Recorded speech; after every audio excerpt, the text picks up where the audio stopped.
What's going on, guys? Welcome back to BlackTideTV. In today's video, Far Cry Primal gameplay, Far Cry 5 commentary. Last we had Far Cry on the channel, we discussed the Far Cry 5 reveal and teaser trailers in a full breakdown. I will link that video in the description down below, as well as the cards in the top right corner with a couple other videos that you may enjoy. Heavily advise you check that video out, or at the very least, look up the reveal trailer for Far Cry 5 and check that out, as in today's video we'll be discussing the NPC trailers.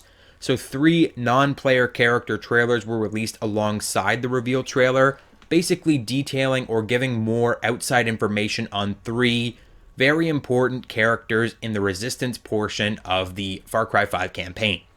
If you're looking for that hard information like weapons, activities, vehicles, setting, plot, that stuff is going to be more in the reveal trailer.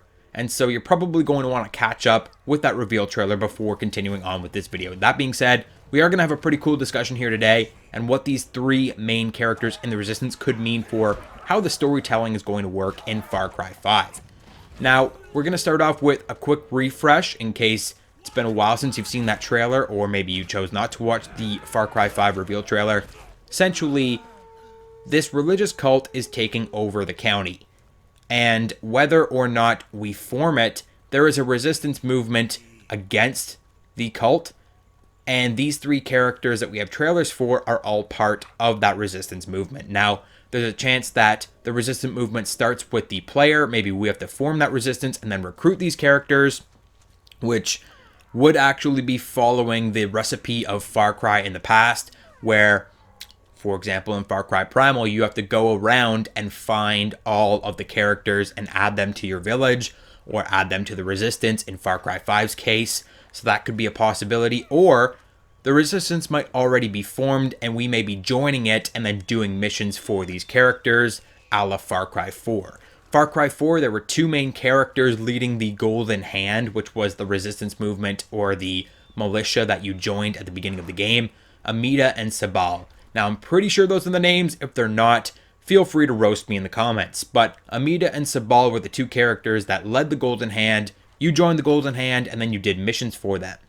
Now, in my opinion, that whole scheme, that whole setup was completely flawed in Far Cry 4. Far Cry 3 was very similar with the 2 options that you had towards the end of the game. Far Cry 4 kind of built on that idea from Far Cry 3 with giving you more options throughout the game and changing the way the game works. Still didn't work out in the long run. Far Cry 5, on the other hand, is planning to make a system that will, Telltale game style, really impact everything you do, will really impact the outcome of the game.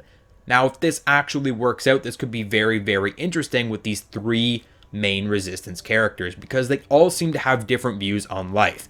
Pastor Jerome Jeffries, he's a religious man. Mary May is kind of a family character, and Nick Rye is like the protective dad, but he's also kind of like the badass kind of pilot guy, right? So they're all going to have different looks, different views on life. And clearly they're going to probably have different ideas of how to deal with the enemy. And if we're doing missions for them, maybe we have to make decisions just like with Amida and Sabal. If you're unfamiliar, Far Cry 4 had you choosing between the 2 leaders of the Golden Hand throughout the campaign. So you got to choose to do Amida's mission or Sabal's mission. And then you would see the outcome of that. So say you could harvest these drugs, or you could burn the drugs. Sabal wants you to burn the drugs because they're harming the people. Amida wants you to harvest the drugs and then use that money that you can sell those drugs, make the money, and then you can give that money to your people.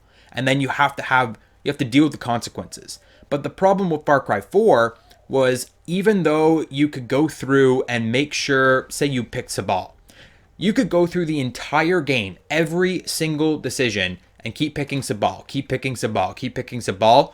Very end of the game, you still get the choice to pick Sabal or Amida. And at the very end, you can screw Sabal over, go with Amida, and she would win out the entire game. So every single decision you made throughout the game really didn't impact a single thing.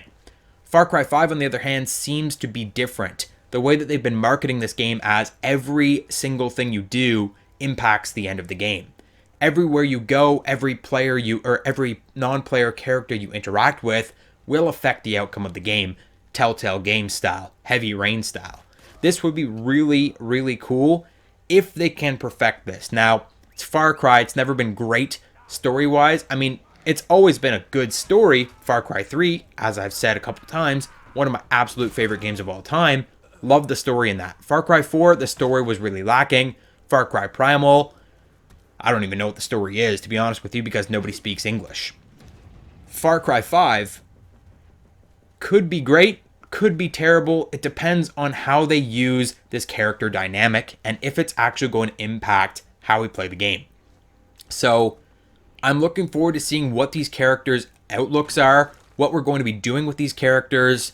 Are we going to be doing missions for them? Are they going to be accompanying us? Are they going to be like our comrades or whatever? They all seem like they can handle themselves. They all seem like they're going to be giving us the potential to do different things. For example, Pastor Jerome Jeffries might help us to build a community. He might help us build a movement to fight back against the religious cult.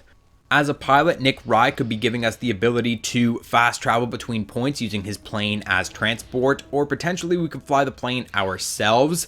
At the very least, he could be used as a distraction or as covering fire during raids. And last but not least, Mary May could provide us with new weaponry, as in her trailer she is seen making Molotov cocktails, storing them under her bar with a number of other weapons. But it also makes it seem like in the trailer, all of her family has either been killed or converted by the religious cult, yet she still practices bartending. So they must know of her existence, and she must be allowed to continue bartending for the cult itself. So potentially she could give us information. She could be eavesdropping on those patrons and give us that information ahead of time if perhaps we pick her story arc.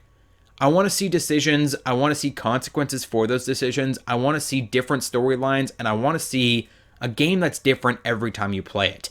I want to be able to discuss this game with somebody else. I want to say, I picked Jerome Jeffries and he brought me here and we did this, and then have my buddy say, oh, well, I went with Mary May and we did this completely different thing, but we're still at the same point in the story. I want to have different things happening every time I play this game. Give it that replayability. Build on what you had in Far Cry 3, Far Cry 4. Take the next step. Give us multiple endings. Give us a bunch of different choices and consequences for those choices. Let me know what your favorite character of these three is in the comment section down below. I'm a Pastor Jerome Jeffries guy. I'm not a religious person, but man, that dude is a badass, and I can't wait to side with him. On that note, drop a like and subscribe if you enjoyed today's video. Follow me on Twitter at BlackTideTV, and I'll catch you guys on the next Far Cry video.